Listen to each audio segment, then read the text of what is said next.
Ito guys, so.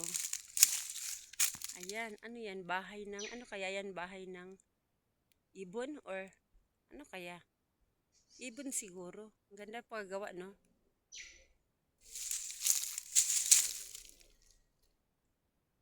Ito pa may butas sa gitna. Ano kaya? Ano kaya yan? Yung, anong tawag niyan? Yung pugad. Ayun no guys, so. Nasa ilalim siya ng kakahuyan. Ayan, Ito. Nandito ako sa aking area, kakahuyan. Kay tininan ko kung nampisahan na ba linisin. Nampisahan na pero hindi pa natapos. Nampisahan na yung paglilinis ng tabi. Pinalinisan ko to gawa ng pagtaniman ko to ng nyug. Meron akong in-order na mga tubo ng nyug na yun dwarf coconut para dali lang. Mas madali ang pag dwarf coconut gawa ng 3 years to 5 years magbunga na. Hindi gaya sa mga makalumang nyug noong panahon namin na hindi pa nauso ang dwarf. Talagang yung makalumang nyug. Ito Hindi talaga pwede ang kawayan guys. Pero ito mas gusto ko sana ibakod tong barbwire. Itong barbwire na ito. Kaso napakahirap yan.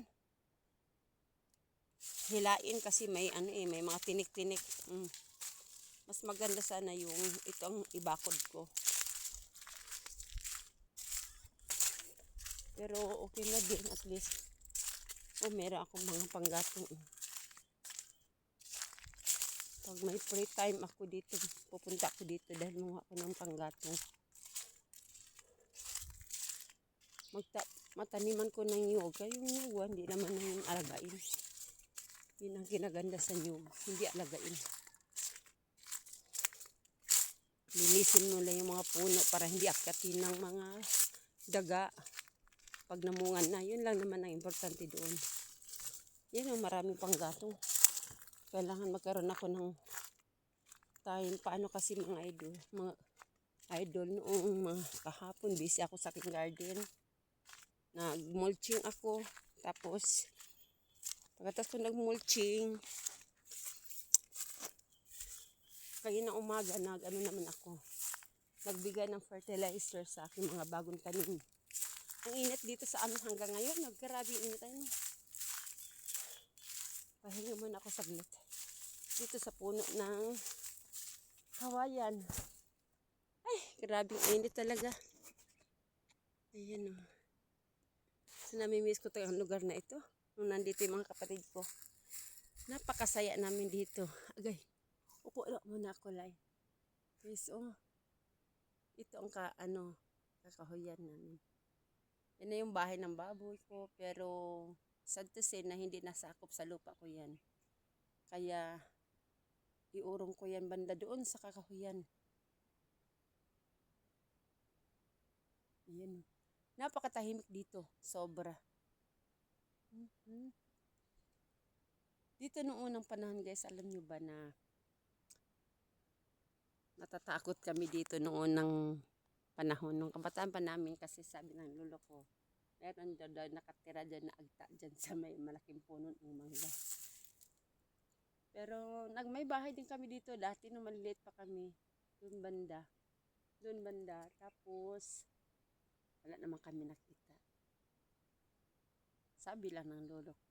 Pero baka panakot lang ng lolo ko yun kasi dati ito puro buko yung kanyugan. Ayaw ng lolo ko yung kinukuha ng buko yung nyug niya. Kasi mas masarap na kumain na yung matigas na yung pang na kayod na pang gata. Ayaw niya ng buko.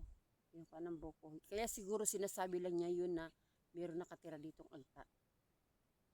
Pero meron mga sabi-sabi nila na meron niya may nakakita na dito. Hindi ko naman kasi hindi naman ako personal ang nakakita. Gusto ko lang talaga dito dahil napakatahimik. Tsaka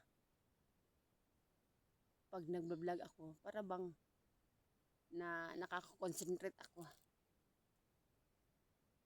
Ang init talaga sobra guys. Tingnan niyo yung araw, napakainit. Tingnan niyo. Tirik na tirik ang araw. Nagbigay pa naman ako ng fertilizer sa aking mga tanim ngayon.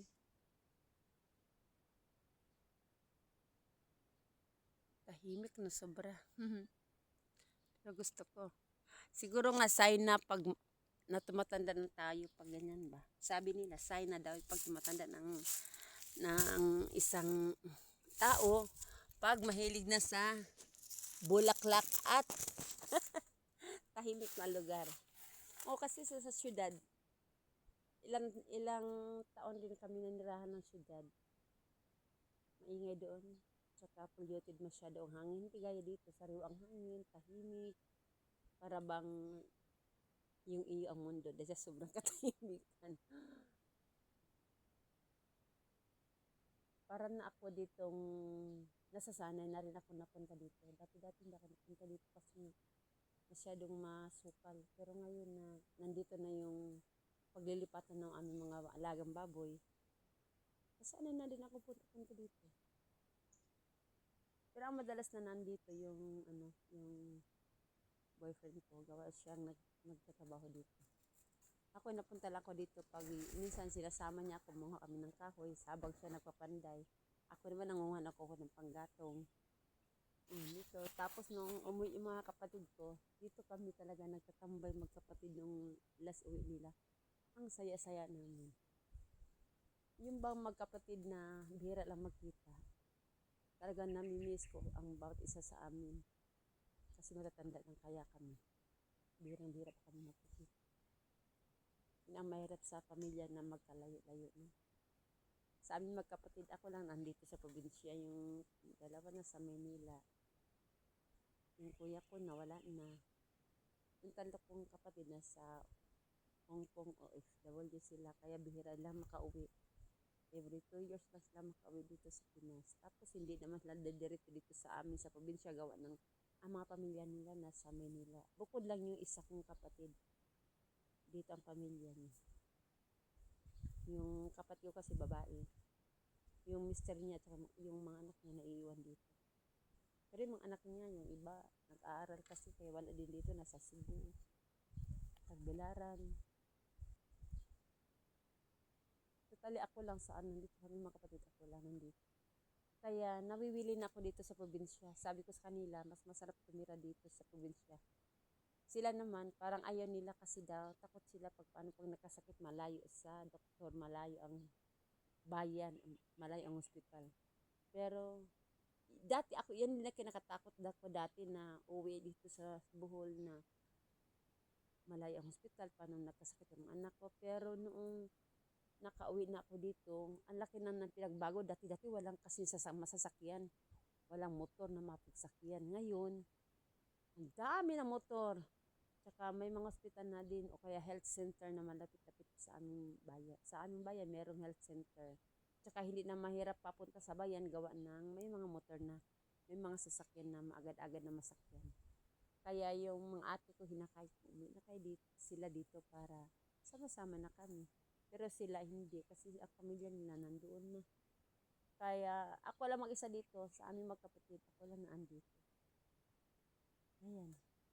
Na mamimiss ko yung ganito pero sila hindi sila sanay sa ganito katahimik. Parang hindi din sila kampante dito. Pero ako na sanay, gusto ko yung tahimik. Noong napunta naman ako ng syudad dito sa Manila, dumalo ako sa mga ate ko nung umatin ako ng kasal ng pamangkin ko. Sumakit ang ulo ko dahil sa crowded masyado ang paligid ba. Hindi gaya dito na tahimik. Para ako nilalagnat doon.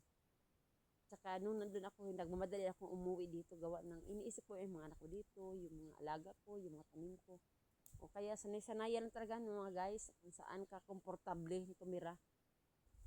Pero para sa akin, masarap ang nasa probinsya. Kasi dito sa probinsya, nagagawa ko lahat, magtanim o mag-ano ang gagawin ko. Meron akong mapagtamnan doon sa Maynila. Wala akong mapagtaman, ilang taon din ako nanirahan doon. Kaya wala akong maski isang punong malunggay dito. Kahit saan kalilingon sa likod bahay ko, ang dami kong punong malunggay, ang dami kong tanim-tanim na gulay. Di libre na. Hindi guys sa syudad na binibili lahat. Pero okay, kanya-kanya talaga ano ng tao, nasanayan.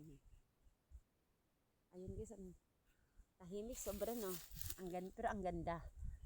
Kayo gusto niyo ba yung tahimik na lugar gaya nito? Ayan, napakaganda, napakatahimik.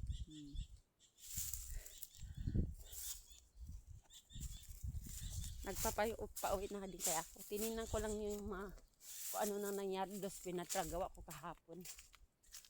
Hindi pa natapos niya gawa ng pinagawang kumbakod at saka yung paglilinis ng boundary. Kasi nga napakasukal naman. Kaya mag-isa lang siya. Kaya hindi natapos, makatapusin niya sunod araw naman. Na-imagine ko pag ito na lang sana magkaroon ako ng ganitong prutas na lansones ba.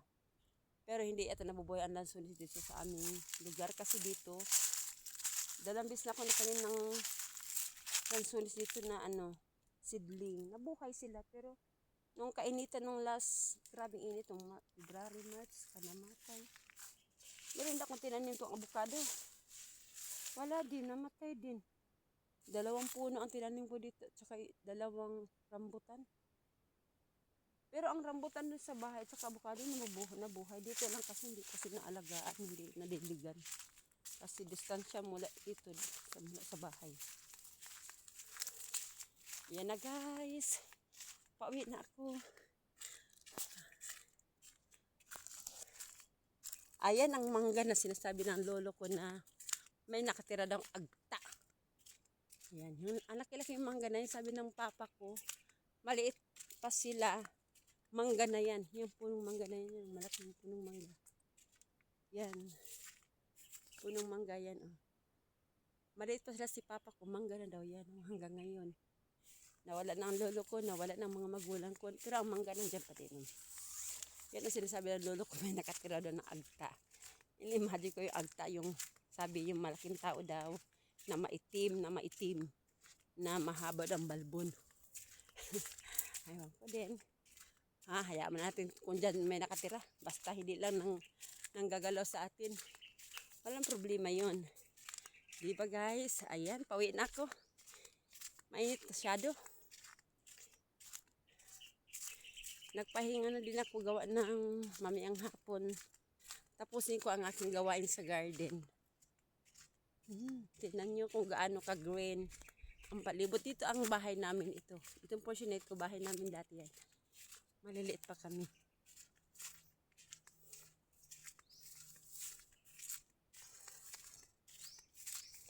Ayan, ang mga bulaklak dito. Guys, so ito ang mga bulaklak dito sa kakahuyan. Yan. Ayan, ang mga bulaklak dito sa kakahuyan. Ewan ko anong tawag niyan. Dito talaga, kalat talaga yan sila. Ang dami. Ayan, ang dami yan, nagkalat. Ayan ang dami guys. So, ayan ang dami wow, ang dami. Maganda, ang ganda nila tingnan. Ayan, ang dami nila Ayan. Ayan, ang dami Kita nyo, ang gaganda na. Nagkalat lang yan dito sa kakahuyan. Sige. Ayan guys. So, wow, ang ganda nila tingnan Ayan, nagkakalat lang yan sa dami ng. Ayan